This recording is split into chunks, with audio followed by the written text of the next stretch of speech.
بسم الله الرحمن الرحيم. اهلا بيكم النهارده ان شاء الله.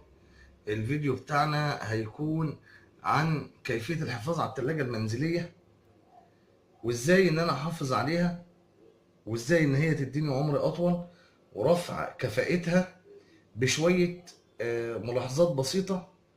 اي حد في البيت طبعا، ست البيت، راجل البيت يقدر يعملها، وطريقتها بسيطة وسهلة، ومش هتكلفنا كتير، وهنحافظ على عمر التلاجة وعلى كفاءة التبريد. أول شيء معانا النهاردة، معانا تلاجة شرب 14 قدم سيلفر.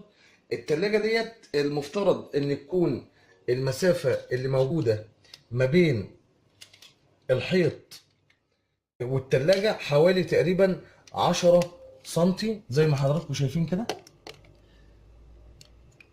المسافة ده أقل تهوية، ده عشان يدينا كفاءة للتلاجة. ولو حطيت ايدك على جسم اي تلاجة من الجزء الشمال هتلاقيه درجة حرارته عالية جدا.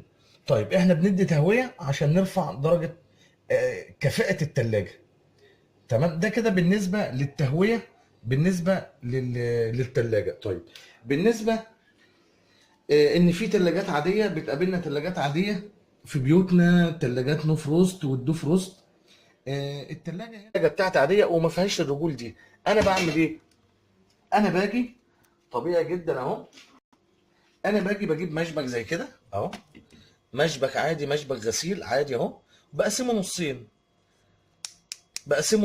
وبحط نص هنا كده تحت الرجل دي، او تحت الجزء ده، ونص يعني شوف المسافه قد ايه، المسافه مش كبيره خالص.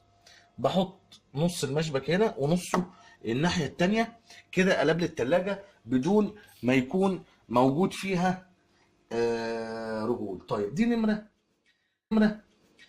تلاتة. ناخد نمرة أربعة. المفترض لو أنا بختار تلاجة تكون إضاءتها كويسة زي ما احنا شايفين كده. إضاءة التلاجة جميلة أهي، تمام، منورة لي كل حاجة. وما يكونش الرفوف بتاعتها شبك زي التلاجات القديمه، يفضل ان هي تكون زجاج او بلاستيك قوي.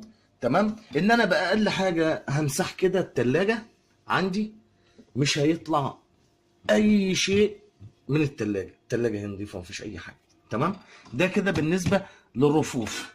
وبالنسبه ان انا مثلا لو حاطط طبق او حاطط اي مأكولات ما تسربش على اللي تحتيها، حاطط عيش تحت اهو، حاطط اكل فوق، تمام، الاكل هيكب هينزل تحت هيبهدل لي التلاجة. كده انا بحافظ على التلاجة، ان انا بختار تلاجة تكون عملية وتكون توفر معايا في كل حاجة. ده كده بالنسبة للرفوف. في حاجة دايما بتشم فيها ريحة اكل ومأكولات وكده. طب ازاي ان انا احافظ على ان التلاجة بتاعتي ما يكونش فيها ريحة؟ بحافظ عليها ان انا بجيب لها طبق صغير من اهو، وحته فحمايه.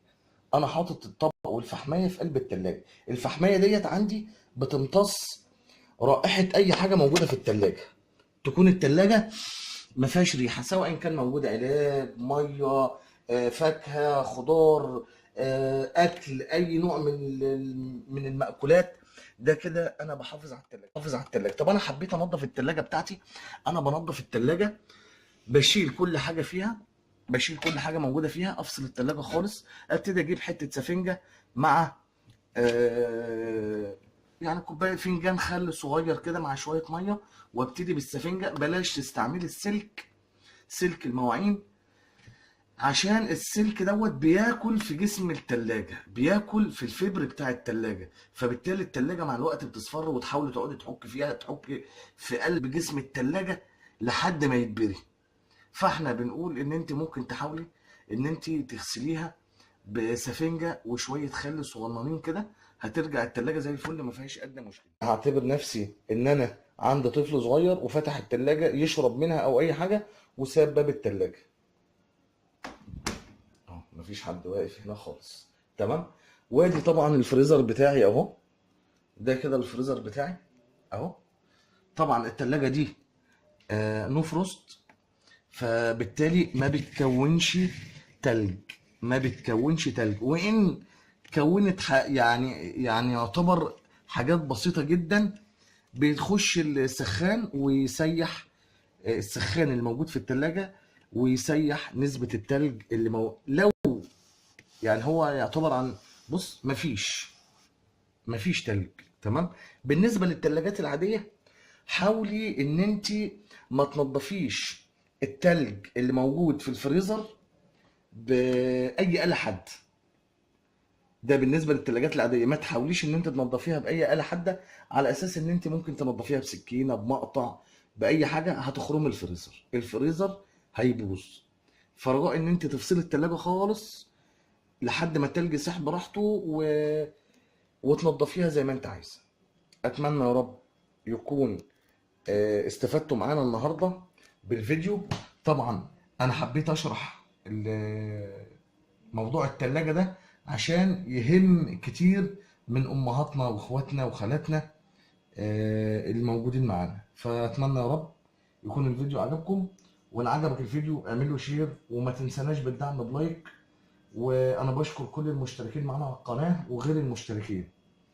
كان معكم ابو معاذ من قناة ابن حميدو، والسلام عليكم ورحمة الله وبركاته.